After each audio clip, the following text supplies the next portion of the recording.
Então, doutora Norli, vamos lá. Há algum tempo nós tivemos uma blindagem em relação a isso. Não estou generalizando, tem parlamentares incorruptíveis, né? Infelizmente, nós também temos pessoas que não têm caráter e nem valor para estar lá. Não nos representam. Eu tenho certeza, nem a mim, nem a senhora lá, e nem muitas pessoas que estão nos ouvindo. Porém, recentemente, nós tivemos uma situação muito complicada. Porque, de vez em quando, sai no jornal e está havendo uma interferência político-partidária na escolha dos delegados e dos comandantes dos batalhões. Mas eu não tenho certeza se está havendo, eu não sei. Não estou nativa, mas hoje eu estou advogando. Então, mais recentemente, Sua Excelência, o governador do Rio de Janeiro, nomeou um chefe da Polícia Civil, doutor, e um mês depois foi obrigado a exonerá-lo por solicitação da Assembleia Legislativa. Primeiro, eu queria fazer um argumento, usar um argumento de compreensão. Quando, acredito eu, que um governador que é vice assume um governo, né, ou seja, a alerge forte, que quando se faz um processo de impeachment, né, quem sai, quem entra, melhor dizendo, fica mais vulnerável ao poder da Assembleia Legislativa. Então, o governador precisou aumentar o número de secretarias e um monte de coisa. E aí eu vou usar, senhora, uma expressão de um político. Eu fui, no meu último ano na minha carreira, eu fui assessor parlamentar. O líder do governo, o que é assessor parlamentar? É um oficial da PM que interage com a LERJ e com Brasília, tá? É um representante da Polícia Militar do Estado do Rio de Janeiro. Eu fui, no meu último ano. E escutei de um deputado, a senhora vai rir, a seguinte expressão: o líder do governo, no governo Cabral. Coronel, os deputados são insaciáveis. Ele que falou. Ele que falou. Ou seja, eles pedem muita coisa e, às vezes, pedem por pessoas que não são certas. Eu não estou falando em desonestidade. Eu estou falando nessa interface, às vezes por empatia, e ele, olha, vou querer aquele comandante sem se inter... A senhora, por exemplo, sabe quem eu sou. Como? A senhora já conversou com os PMs de Campo Grande. Já não tenho nada que temer. Nem, graças a Deus, vivo com a mesma esposa há 35 anos, vivo do meu salário, não tem preocupação nenhuma. Então, só que às vezes o parlamentar, doutora, ele não tem esse cuidado na indicação. E aí, se, no caso concreto, nomeou-se, o governador nomeou um chefe da Polícia Civil. Um mês depois ele exonera a doutora Norli. Coitado dele, eu não fico com raiva, eu fico com uma certa compaixão, porque não deve estar... Eu não sei como ele, ganhando no primeiro turno, ele está tão vulnerável na LERJ. Eu pensei, tem alguma coisa que está acontecendo que eu e a senhora não sei, não sabemos. Eu pensei que ele ia ficar fortalecido junto à LERJ. Vamos lá, uma delas, ele até está tentando fazer. Ele está levando ao Senado da República uma proposta tratando da questão do cumprimento da pena, né? Do prazo de cumprimento da pena. Está me faltando agora a expressão. Progressão no regime. Nossa, foi lá na minha cabeça, rodou. Esse é um fato. Doutora, eu tenho uma obra que é muito bem escrita na parte jurídica, mas depois eu vou entrar na parte de ação também. Uma obra muito bem escrita pelo promotor Bruno Carpes. Chama-se O Mito do Encarceramento em Massa. O nosso Código Penal, 2,6%, menos de 3% dos crimes, eles são punidos com mais de 8 anos de reclusão. Ou seja, para entrar no sistema, nós temos aí pouquíssimos delitos com mais de 8 anos. Então, o furto e outros delitos nós temos aí a aplicação, a senhora conhece bem, de medidas cerceadoras de direito, não de liberdade. Né? E a progressão, se nós compararmos com outros países, isso chama-se direito internacional comparado. A Argentina é a metade da pena para progredir. A Argentina, mesmo passando ali pelo peronismo que até hoje está lá. Peronismo, Perón era general, mas tudo bem, isso é outro assunto aí que não vamos entrar na Argentina.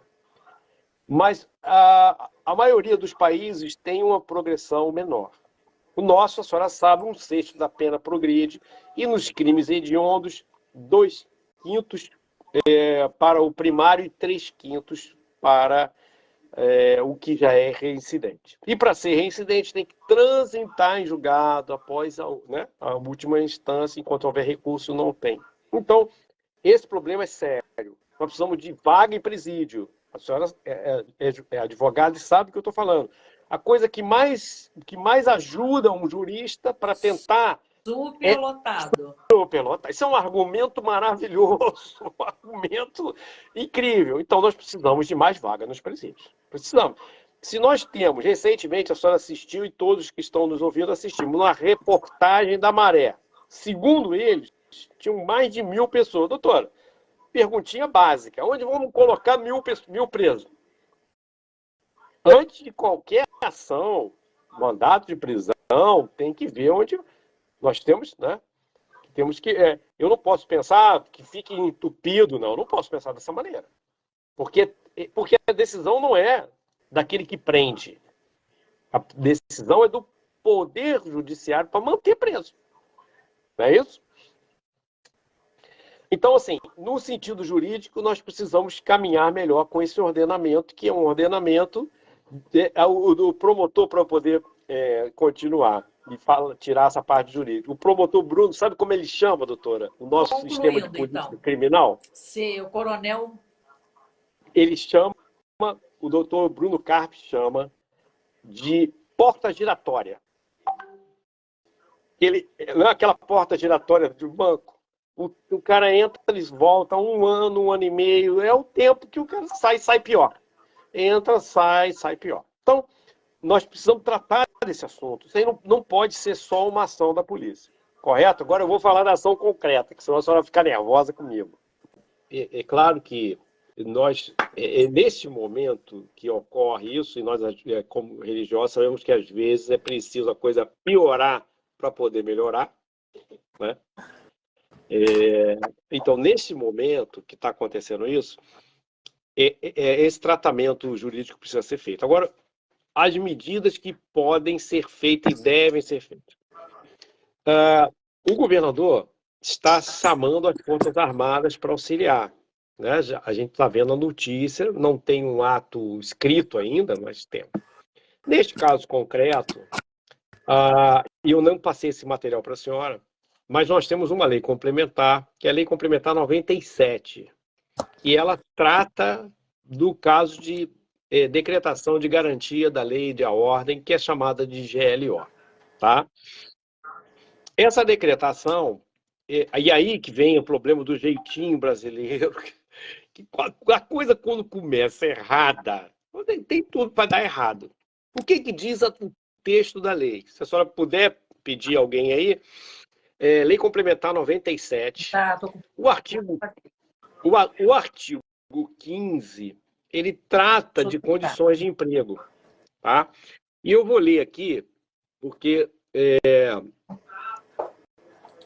olha só, artigo 15, parágrafo 4º da Lei Complementar 97. Na hipótese de emprego das condições previstas no artigo 3º, após mensagem do presidente da República, serão ativados os órgãos operacionais das Forças Armadas, que desenvolverão de forma episódica, em área previamente estabelecida e por tempo limitado, as ações de preventivo repressivo necessárias a assegurar as operações de garantia da lei e da ordem. Aí vem o parágrafo 5º. Determinado emprego na garantia da lei e da ordem, que é o caso, nós precisamos garantir a lei e da ordem.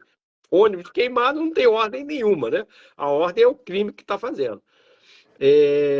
caberá à autoridade competente mediante... Olha só, doutor, esse é o que está aqui. o artigo? Mediante Qual é o artigo? artigo 15, parágrafo 5º da Lei Complementar 97 de 2009. Determinado o emprego das Forças Armadas na GLO, a autoridade competente, mediante ato formal, olha só o que eu vou ler, vai transferir o controle operacional dos órgãos de segurança pública necessários ao desenvolvimento das ações para a autoridade encarregada das operações, a qual correto? deverá constituir um centro de coordenação de operações Preventivo. composto por representantes dos órgãos públicos sob seu controle operacional ou com interesses afins. É o que está na lei. É o que está na lei. Eu não estou entrando na questão política partidária, assim, Mas isso há ou essa daquilo. possibilidade do uso das Forças Armadas? Então, doutora, o próprio governador já disse isso, ele já declarou, e eu estou assistindo, estou vendo nos jornais, dizendo que as Forças Armadas viriam. Parece que o Exército não vem, mas vem a Marinha, vem a Força Aérea. É possível. Agora, eu entendo que não pode dar jeitinho nisso. Assim como a intervenção, que a senhora começou a live falando na intervenção, a intervenção que aconteceu no Rio de Janeiro foi só na segurança pública. O texto legal não fala isso, não. Ela fala no estado inteiro. O governador é afastado e assume o interventor, que pode ser civil ou militar, de acordo com o discricionário da autoridade que vai. Só que nós, como começamos a coisa de jeitinho, tem tudo para dar errado, no meu modesto entendimento. Nós temos que seguir o ordenamento, que é votado, é discutido amplamente pelo parlamento, até que o Eduardo Bolsonaro falou que um projeto de lei, às vezes, leva 6 anos para poder, de tanto que demora, e faz parte da democracia. Tem que ter votação, tem que ter maioria simples ou maioria absoluta. Passa nas diversas comissões. Até que chega no plenário, que o plenário delibera. A votação é muito demorada. Muito demorada. Então, deu da minha, né? No meu entendimento, se o governador realmente quer colocar as Forças Armadas, ele tem que cumprir o que a senhora leu.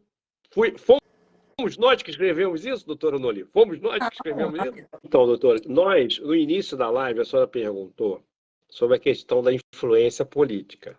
Não foi? Sim. Eu não sei. A política influencia, então, isso. nessa liderança aí, dentro do poder executivo, no mandado aí, na nomeação de cargos e tal. Dos cargos. Então, eu não tenho certeza, não sei, só que teve um fato concreto que nós mencionamos, que foi o chefe da Polícia Civil, que ficou um mês apenas. O meu pensamento, e eu não sei se o governador está com esse pensamento, se tiver, eu vou aplaudir. Talvez nomeando uma autoridade militar à frente da segurança pública, dos órgãos, ele neutralize influência política partidária. E escolha os melhores. E aí eu digo uma coisa para as senhoras. Eu não posso não ter dados científicos no que eu vou falar. Mas quando se nomeia policiais e delegados corruptos, de baixo para cima tem um poder... Claro, uma pessoa correta, que está com Deus, não vai se mudar por causa de chefe, porque eu também já tive chefe que não prestava e não me corrompia. Mas dizer que isso não é uma influência... No cenário atual, nós tivemos uma equipe... Primeiro, meu respeito à Polícia Civil, que é uma instituição de 200 anos. Assim como a Polícia Militar, já passaram. A PM já tem 214, a Polícia Civil 215. Então, são instituições que nós devemos respeitar. Agora, eu não respeito o policial criminoso, nem um pouco, que aí já passou para o outro lado. É pior do que o criminoso, no meu entendimento. Então, houve uma escolta de um caminhão de frango com 16 toneladas de maconha, por uma delegacia especializada. E aí, doutora, o que é muito importante nessa, que foi a Polícia Federal, mas foi o Ministério Público do Estado do Rio de Janeiro. Quem solicitou, quem acompanhou, quem pediu a decretação da prisão foi o Ministério Público. Ou seja, nós temos o Estado com algum funcionário. Para o Ministério Público do Estado do Rio de Janeiro. Sem dúvida, não precisou de um órgão federal, que é um cúmulo isso aí. Né? Então, o que eu vejo é que, e isso que eu queria bater esse ponto com a senhora, não posso mensurar quantos delegados e quantos comandantes foram, não sei, foram nomeados por influência partidária, não sei. Mas a pergunta que eu digo é o seguinte: essa guarnição que fez essa escolta tinha um delegado, que é o titular, não tinha? Será que foi solicitada a nomeação ou foi mantida por solicitação política? Eu não sei. Só sei que o parlamentar que pediu por ele não vai dizer que foi agora. Ele agora vai tirar o pé da dividida. A senhora não concorda comigo? Sim. Quando aparece... Filho feio tem pai? Filho feio não tem pai. Vale então, todo tipo de justificativa, menos a verdade. Menos a verdade. Por porque isso que talvez... A população não pode saber a verdade, porque senão ela para de votar nas pessoas erradas. Errado. Então, doutor, veja bem, o que eu falei, primeiro, tendo muita compreensão com a situação do governador, né, a Alerj. É interessante que o atual presidente da Alerj era secretário de governo, doutor Anoli. Até o ano passado, estava sob as ordens do governador. Eu não sei, o Rodrigo Barcelar, nada contra a pessoa dele, nós não estamos atacando pessoas aqui. Mas eu não sei o que aconteceu. A gente vai... o que aconteceu? O que aconteceu? Então, assim, ele talvez, como ele já tem a intenção, o governador já disse que tem a intenção de usar as Forças Armadas, de pedir o apoio das Forças Armadas. Se vai usar, vamos usar dentro da legalidade, vamos usar dentro da lei complementar 97. E talvez isso ele possa blindar, blindando que aí as Forças Armadas vão participar da escolha dos comandantes, do comandante da PM, e do delegado chefe da Polícia Civil. E esses precisam ter liberdade para escolher os seus comandantes. É fundamental isso. Se nós não fizermos, eu não estou dizendo que isso não está acontecendo, não sei a interferência, só examinamos um fato concreto, que foi um chefe nomeado para ficar um mês. Não é possível isso, né? A Alerj mostrou a força. Agora, nós temos algumas coisas que são fundamentais de apoio ao homem, né? Nós precisamos apoiar o homem. As ações concretas, heróicas, precisam ser valorizadas. Eu não sei se estão sendo. Eu sei que eu valorizei quando eu comandei. Uma vez por mês, eu homenageava os policiais. Um policial, né? Oficial ou praça, que consegue buscar um cidadão desse, que colocou fogo, ou quem deu a ordem, não pode ser só um aperto de mão. Não, nós temos mecanismos de despertar o nacionalismo, de homenagearmos diante da tropa, ao som do hino nacional brasileiro, em frente da família, porque a senhora é o mínimo, mas eu não sei se está acontecendo, eu não sei, eu não estou indo, não estou mais frequentando o quartel. Eu sei que eu fazia. Porque quando a família vê o homem sendo homenageado, mexe no interior dele, dela, e nós, que acreditamos em Deus, sabemos que aquilo é o quê? É um instrumento de Deus para melhorar a autoestima do homem, para reproduzir comportamento. Promoção por bravura. Eu não sei se tem, doutor. Eu sei o que eu já passei. Eu tenho um caso concreto de um sargento, aí em Campo Grande, na área da senhora, que, olha o que o doido fez, eu não fazia. Ele chegou em casa, viu um vizinho sendo assaltado, que tinha uma semana morando ali. Ele deixou a família, botou o vizinho dentro do carro e perseguiu 3 caras no carro, trocou tiro com 3, chamou o reforço, o regimento conseguiu, um desencarnou, foi, graças a Deus, menos um, mas dentro dos limites da lei, e 2 foram presos vivos. Doutor, eu fiz o processo desse rapaz por bravura 2 vezes e não consegui promovê-lo. Eu não consegui, porque quem decide é o comandante da PM. Se a senhora perguntar, coronel, está tendo promoção bravura? Eu não sei, eu não leio mais boletim. Mas... Vou procurar saber. Vale a pena.